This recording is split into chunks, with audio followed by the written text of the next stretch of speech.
जो आदि अनंता है, जिसका कोई रूप नहीं है। तमाम रूप में लोग पूजते हैं, कोई दुर्गा कहता है, कोई काली कहता है, कोई बम्बे की बम्बा देवी कहता है, लेकिन वो आदि है, अनंता है, उनका कोई रूप नहीं है। उसी मात्र भजन है क्या?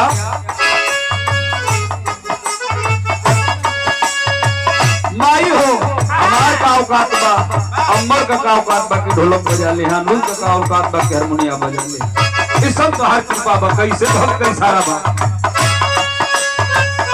सरगम सितार में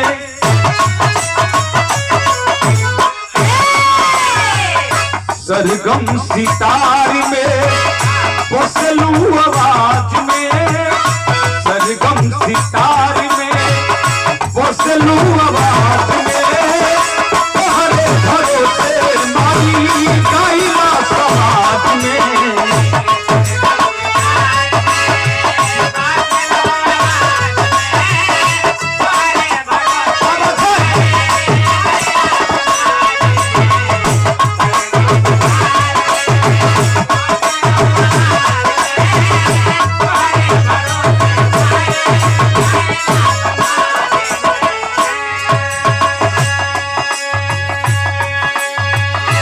और बहुत बढ़िया एक सूचना है आप लोगों को, 10 मिनट में सरगम सितार में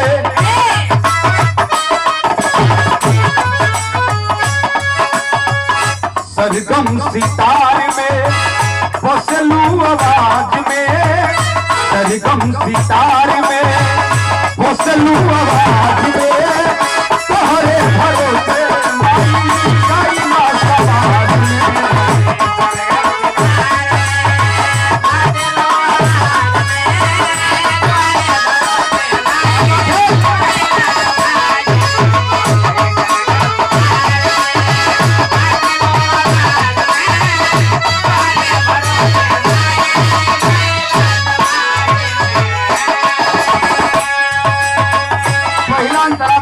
निवेदन करता कहता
बनल बानी,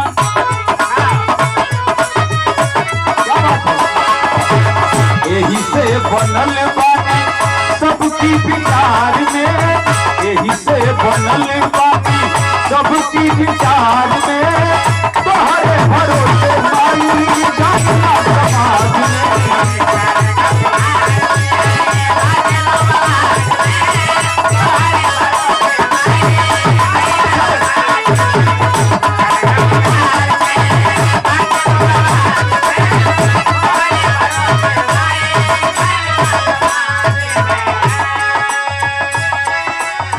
यही का नाम हो वंदना।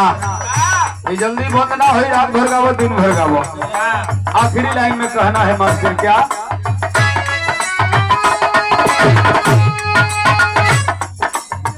गीतिया सप्रीतिया हमर, गीतिया सप्रीतिया हमारी बचपन से लागल, भक्ति भजनिया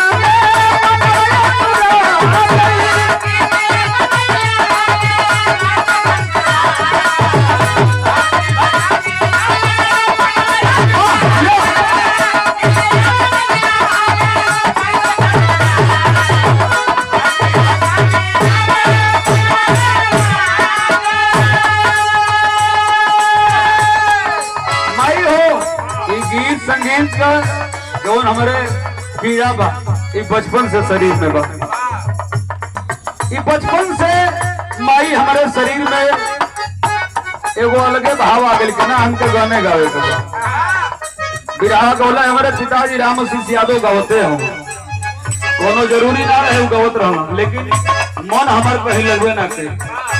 मलेकरी में भर्ती भैली, नौकरी छोड़ देली, असम राइफल राजस्थान से इंजीनियरिंग के लिए वो छोड़ देली। मन तो हेमा बसल है रोज भैया, ये माई का कृपा है।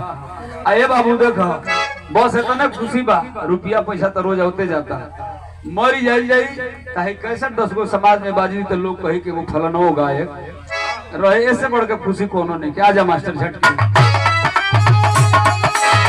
भक्ति भजनिया भक्ति भजनिया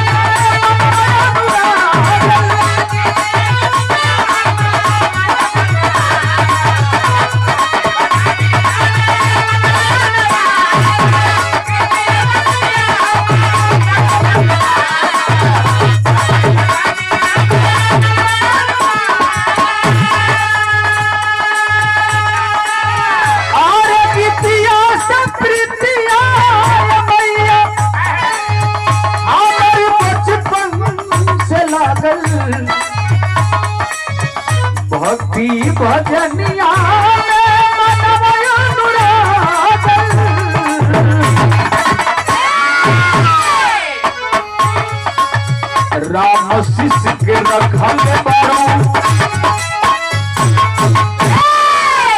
राम शिष्य के रखले बारू, तू तो बड़का ताज में वही राम शिष्य के रखल बारू बारू, तू तो बड़का ताज में वही राम शिष्य के रखल बारू, तू तो बड़का ताज में तोहरे भरोसे माई गाइला समाज में।